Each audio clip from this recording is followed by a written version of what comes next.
ដើម្បីទទួលបានចំណេះដឹងល្អៗបន្ថែមសូមចូលទៅកាន់ Channel YouTube Ourn Sarath ហើយចុចពាក្យ Subscribe រួចចុចសញ្ញារូបកណ្ដឹងសំណួរពីអាគេតើធ្វើដូចម្តេចដើម្បីឲ្យមានសេរីភាពហិរញ្ញវត្ថុឲ្យបានលឿនឈ្មោះអាគេចឹងណាចង់បានដំរីសហើយភ្លុកខៀវទៀតរឿងសេរីភាពហិរញ្ញវត្ថុហ្នឹងចង់បានសេរីភាពហិរញ្ញវត្ថុហើយចង់បានលឿនទៀតបាទអញ្ចឹងយើងធ្វើម៉េចខ្ញុំមិនដឹងថាអាគេហ្នឹងចង់បានលឿនប៉ុណ្ណាទេហើយក៏មិនដឹងថាចង់បានសេរីភាពហិរញ្ញវត្ថុយ៉ាងម៉េចដែរតែបើសិនជាចង់បានសេរីភាពហិរញ្ញវត្ថុគ្រាន់តែសម្រាប់ផ្ទាល់ខ្លួនឬក៏គ្រួសារដើម្បីឲ្យយើងមានសេរីភាពហិរញ្ញវត្ថុគឺត្រូវតែមានប្រភពប្រាក់ចំណូលដែលមានស្ថិរភាពហើយដើម្បីឲ្យមានប្រភពប្រាក់ចំណូលដែលមានស្ថិរភាពគឺត្រូវមានប្រភពប្រាក់ចំណូលដែលមិនចាំបាច់ធ្វើការមិនមែនមានន័យថាត្រូវមានលុយទេណាគឺមានប្រភពប្រាក់ចំណូលដែលមានស្ថិរភាពប្រភពប្រាក់ចំណូលដែលមានស្ថិរភាពជាប្រភពប្រាក់ចំណូលដែលទោះជាយើងអត់ធ្វើការក៏វានៅតែចូលយើងគ្រោះថ្នាក់បាក់ដៃបាក់ជើងមានបញ្ហាក៏វានៅតែចូលយើងទៅដើរលេងក៏វានៅតែចូលយើងចាស់ទៅក៏វានៅតែហូរចូល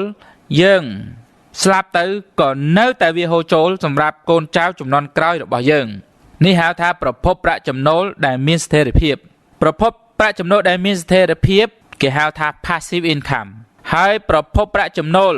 ដែលយើងតលតែធ្វើទៅបានគេហៅ active income passive income មានន័យថាអត់ធ្វើក៏វានៅតែចូលធ្វើម្ដងក្នុងរយៈពេលខ្លីហើយអត់ធ្វើទៀតក៏វានៅតែចូលដល់ active income មានន័យថាតលតែធ្វើទៅចូលតលតែរទៅចូលតលតែខំទៅចូលឧទាហរណ៍ថាយើងមានមុខរបរមួយមុខរបរនោះឲ្យលុយយើងរកលុយឲ្យយើងរាល់ថ្ងៃហើយមុខរបរនោះស្រាប់តែយើងដល់ដើរលេងកំពង់សមួយខែយើងត្រូវបិទមុខរបរនោះដែរអាហ្នឹងគេមិនហៅថាសេរីភាពហិរញ្ញវត្ថុទេសេរីភាពហិរញ្ញវត្ថុមានន័យថាទោះជាយើងដើរលេងប្រហែលខែក៏មុខរបរនោះតែមានអ្នកធ្វើមុខរបរនោះវាដើរដោយប្រព័ន្ធខ្ញុំឧទាហរណ៍មួយបាទឧទាហរណ៍ថានៅក្នុងភូមិហ្នឹងមានមនុស្ស2នាក់រកស៊ី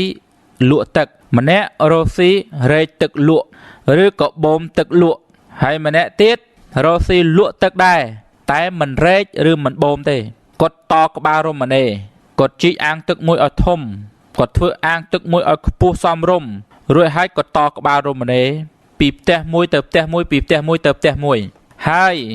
អ្នកភូមិទាំងឡាយណាដែលត្រូវការទឹកដែលប្រើទឹកគ្រាន់តែកាច់ក្បាលរមណីទៅទឹកចេញចង់ប្រើពេលណាទឹកចេញពេលហ្នឹងហើយគ្រាន់តែចុងខែទូតាត់លុយឲ្យទៅគាត់ទៅជាការស្រេចនេះគេហៅថាប្រភពប្រាក់ចំណូលដែលមានស្ថិរភាពហើយបើសិនជាអ្នករកស៊ីមួយទៀតដែលគាត់រកស៊ីរែកទឹកលក់ឬក៏រកស៊ីបូមទឹកលក់ឬក៏រកស៊ីដឹកទឹកលក់តើតើគេហៅបានគាត់ដឹកទឹកយកទៅឲ្យគេអត់ហៅក៏មិនមានអីធ្វើហើយដល់ពេលគេហៅពេលយប់ត្រូវធ្វើការពេលយប់គេហៅពេលថ្ងៃត្រូវធ្វើការពេលថ្ងៃហើយថ្ងៃណាមួយដែលគាត់ក្រិចដៃក្រិចជើងឈឺស្កាត់មិនបានទៅធ្វើការអត់មានអ្នកណារែកទឹកដងទឹកដួសទឹកដឹកទឹកនិងបូមទឹកជំនួសគាត់អត់មានចំណូលនេះហៅថាប្រភពប្រាក់ចំណូលដែលគ្មានស្ថិរភាពឬជាប្រភពប្រាក់ចំណូលដែលតលតែធ្វើទៅបានលុយបើអត់ធ្វើអត់បានលុយយើងត្រូវកសាងប្រភពប្រាក់ចំណូលរបស់យើងឲ្យមានស្ថិរភាពដូចបុរសដែល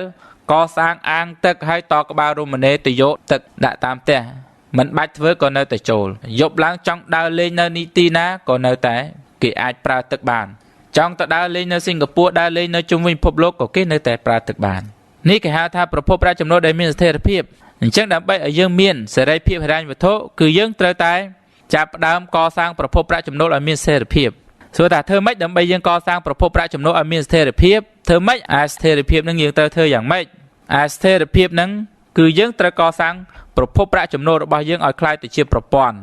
ហើយរឿងប្រព័ន្ធនេះអត់ពិបាកទេស្រួលក្នុងការកសាងប៉ុន្តែធ្វើយ៉ាងម៉េចក្នុងការចាប់ផ្ដើមកសាងនៅទ្រព្យសម្បត្តិពិតរបស់យើងសិនអាជីវកម្មទាំងឡាយណាដែលវាផ្ដល់នូវស្ថិរភាពដែលវាជាទ្រព្យសម្បត្តិពិតរបស់យើង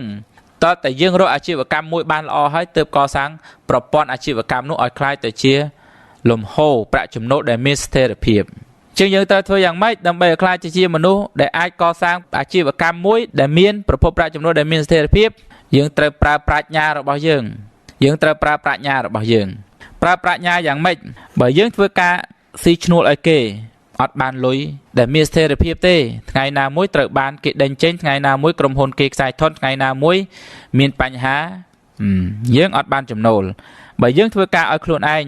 ឬក៏ business ទូចតាចធ្វើការឲ្យខ្លួនឯងថ្ងៃណាមួយខ្លួនឯងឈឺអត់បានធ្វើការធ្វើមុខរបរទូចតាចដែលអត់មានប្រព័ន្ធក៏យើងមិនអាចដើរលេងបានហើយថ្ងៃណាមួយក៏ត្រូវបានគេប្រណាំងប្រជែងផ្ដួលយើងឲ្យរលត់រលាយអញ្ចឹងយើងត្រូវធ្វើម៉េចមានតែកសាងប្រភពប្រាក់ចំណូលដែលមានប្រព័ន្ធកសាងអាជីវកម្មមួយដែលមានប្រព័ន្ធជាក់លាក់ច្បាស់លាស់ដែលយើងអាចដើរចោលបានដែលយើងនៅពីលើអាជីវកម្មហ្នឹងដែលយើងមិនជាប់ផងក្នុងអាជីវកម្មហ្នឹងដែលយើងអាចប្រើមនុស្សឲ្យគេធ្វើការជំនួសយើងបានហើយឲ្យអស្ចារ្យជាងហ្នឹងយើងត្រូវធ្វើម៉េចឲ្យអស្ចារ្យជាងនឹងទៀតដើម្បីកសាងប្រព័ន្ធប្រាក់ចំណូលប្រភពប្រាក់ចំណូលរបស់យើងឲ្យបានរឹងមាំហ្នឹងគឺមិនមែនកសាងប្រភពប្រាក់ចំណូលតែមួយប្រភេទទេត្រូវកសាងប្រភពប្រាក់ចំណូលឲ្យបានច្រើនប្រភេទមិនមែនរកស៊ីវិស័យធនាគាររកស៊ីវិស័យធនាគារតែមួយហ្នឹងទេត្រូវរកស៊ីវិស័យធនាគារវិស័យប្រេងសាំងវិស័យដីធ្លីវិស័យបច្ចេកវិទ្យាតើតែយើងមានប្រភពប្រាក់ចំណូលច្រើនទិសហើយប្រភពប្រាក់ចំណូលនីមួយគឺជាប្រភពប្រាក់ចំណូលដែលមានប្រព័ន្ធប្រកបដោយមានលំហូរដោយស្វ័យប្រវត្តិលំហូរការងារដោយស្វ័យប្រវត្តិរឿងនេះគឺជារឿងដែលយើងត្រូវសិក្សាវែងឆ្ងាយมันអាចឆ្លើយក្នុងពេលដ៏ខ្លីនឹងបានទេសិក្សាវែងឆ្ងាយយ៉ាងណានោះគឺ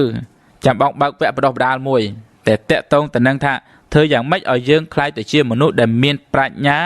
អាចមើលឃើញឱកាសទាំងឡាយណាយកមកកសាងអាជីវកម្មមួយឬអាជីវកម្មច្រើនហើយរឿងប្រព័ន្ធហ្នឹងយើងអាចជួលគេធ្វើបានទេយើងមិនចេះបង្កើតប្រព័ន្ធការងារដោយខ្លួនឯងយើងជួលគេបានប៉ុន្តែសំខាន់ឲ្យយើងខ្លាយទៅជាមនុស្សដែលមានបញ្ញាស្គាល់ឱកាសមើលឃើញឱកាសហើយអាចបង្កើតឱកាសបានសិនបើយើងអាចបង្កើតឱកាសបានយើងមើលនៅក្នុងសង្គមទៅមើលទៅវិស័យមួយនោះយើងបង្កើតឱកាសនោះមើលវិស័យទី2យើងបង្កើតឱកាសទី2យើងមើលវិស័យទី3យើងបង្កើតអាជីវកម្មទី3មើលវិស័យទី4បង្កើតអាជីវកម្មទី4មើលវិស័យទី5បង្កើតអាជីវកម្មទី5យើងឃើញអ្នកខ្លះមានមុខរបរឬក៏មុខជំនួយរបស់គាត់50ឬក៏100មែនទេឬក៏លើសនឹងទៀតដោយសារអីមិនមែនដោយសារតែគាត់មានជំនាញទៅធ្វើមុខរបរហ្នឹងទេប៉ុន្តែដោយសារតែគាត់មានប្រាជ្ញាទៅលើមុខរបរមានប្រាជ្ញាស្គាល់ឱកាសមើលឃើញឱកាសអញ្ចឹងដើម្បីឲ្យយើងខ្លាយទៅជាអ្នកដែលមានសេរីភាពហិរញ្ញវត្ថុឲ្យបានឆាប់បំផុតគឺយើងត្រូវប្រើប្រាជ្ញាកសាងអាជីវកម្មពីព្រោះប្រាជ្ញារបស់យើងអាចបង្កើតអាជីវកម្មបានប្រាជ្ញារបស់យើងអាចបង្កើតលុយបានប្រាជ្ញារបស់យើងអាចបង្កើតធនធានមនុស្សបានប្រាជ្ញារបស់យើងអាចបង្កើតមុខរបរបាន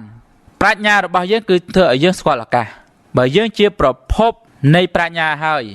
ទើបយើងអាចក្លាយទៅជាមនុស្សម្នាក់ដែលមានសេរីភាពយ៉ាងលឿនហើយសេរីភាពយ៉ាងលឿននោះវាកើតឡើងពីណាអាពាក្យថាលឿនឬឆាប់វាអាស្រ័យលើប្រាជ្ញារបស់យើងធំឬតូចវាអាស្រ័យថាតើយើងរៀនមានប្រាជ្ញា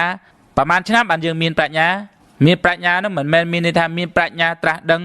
តែមានន័យថាមានប្រាជ្ញាទៅលើអាជីវកម្មមានប្រាជ្ញាទៅលើជំនួញ